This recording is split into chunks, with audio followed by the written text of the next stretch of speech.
আমি শপথ করছি যে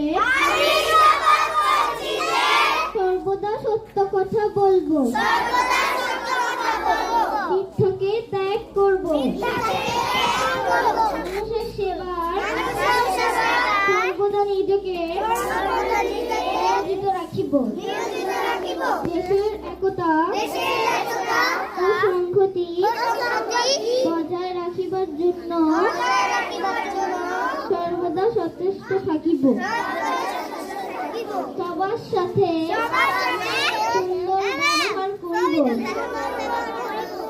হে প্রভু শক্তি দিন, আমি যেন বাংলাদেশকে একটি আদর্শ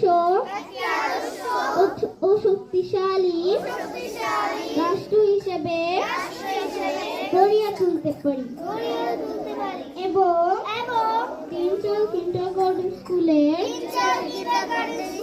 সুনাম বৃদ্ধি করতে পারি। আমিন।